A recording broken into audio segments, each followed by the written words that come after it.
all of humanity are honored by the birth of a son, the heir to the great King Kush. The family has chosen to name him Zahak. The crowd cheered, but the name, Zahak, carried an ominous meaning in Babylonian. It meant poisonous serpent. And with that name, the demon's sinister laughter hissed through the air. Meanwhile, Ishma, the old shepherd, watched over his little treasure, Semiramis, as she slept peacefully. He knew that a humble shepherd like himself could not offer her the life she deserved. Surely the gods had greater plans for her beauty. Suddenly, an idea struck him. Tomorrow was the grand market of Nineveh, where people from all corners of the Assyrian kingdom gathered. It was also the time of year when marriages were arranged, and the wealthy bought young girls to raise and eventually marry or present as wives for their sons. Looking into Semiramis's innocent eyes, Ishma decided to go to Nineveh the next day. At the market, Ishma wore his finest clothes, but he still looked like a beggar among the wealthy merchants and nobles. Semiramis's radiant laughter drew the attention of everyone around, leaving them to wonder who this beggar was with such a precious gem in his arms. As fate would have it, Sima, the royal horse master, happened to be in the market.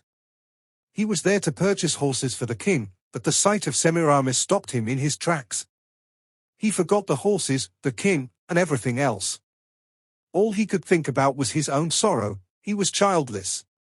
Her hair, though brown, shone like gold. Her eyes embodied the essence of femininity, and her delicate lips sealed his decision. Forgetting all else, he approached Ishma. Ishma, wary of the royal attire, looked at Sima with suspicion, but Semiramis smiled at the man in such an enchanting way that it stirred the fatherly instincts in him. The horse master took out a pouch of gold coins that he had intended to use to buy the best horse in the market.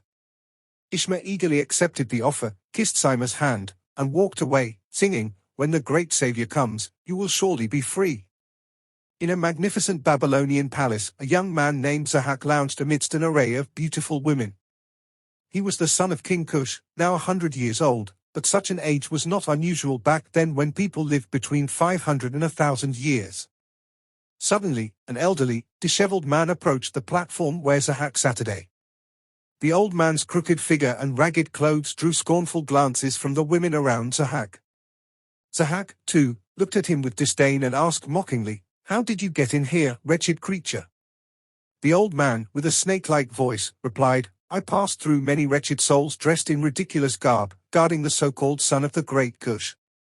I was curious to see what the son of Kush looked like, only to find him lying like a mule among women." Zahak's face twisted with rage. Grabbing a spear from one of his guards, he hurled it at the old man, who fell lifeless to the ground. Without hesitation, Zahak ordered his guards to throw the corpse to the lions. Zahak said furiously, "Throw this scum to the lions, and apologize to them for the rotten meat we are feeding them today."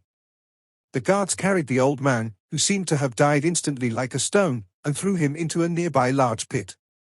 The walls of the pit were adorned with paintings of walking lions, a symbol of Babylonian civilization. Inside the pit, real lions roared in hungry anger. There seemed to be 100 starving lions, tearing the old man's body apart before it even hit the ground. Zahak, still furious, ordered, "Throw all the platform guards in after him. It seems my great father Kush doesn't know how to choose his men." Zahak left the platform and stormed into the grand Babylonian palace, lashing out at every guard he encountered on his way. Eventually, he reached his room, its door decorated with various colors and ornaments. He opened it and slammed it shut in anger. Then he heard a voice. "I don't remember if you even had a name, son of the great Kush." Zahak's eyes widened as he looked towards the source of the voice. It was a man, missing more than half of his teeth, with a few strange hairs on his aged chin. He wore a torn black robe, and his voice was as serpentine as it gets. Now, we return to Babylon once again, but far from the royal palaces, in the outskirts of the city where even the ordinary buildings were no less beautiful than the palaces. There was a man dressed in what seemed to be royal attire, riding a noble horse, surrounded by many men dressed alike and riding similar horses. This was Ons, the king's advisor, who had come to the city with a royal convoy to deliver yet another of the king's endless orders. The townspeople gathered before him, anxious and bored. Among the royal entourage stood Sima, the king's horse overseer. Amidst the stillness and boredom of the crowd, the air was pierced by the sound of a horse galloping wildly from a distance. All heads turned in astonishment, followed by the angry glares of the royal convoy. Astonishment quickly turned to admiration, and the anger to amazement. A powerful black horse had broken the stillness, ridden by what appeared in the distance to be a brave knight.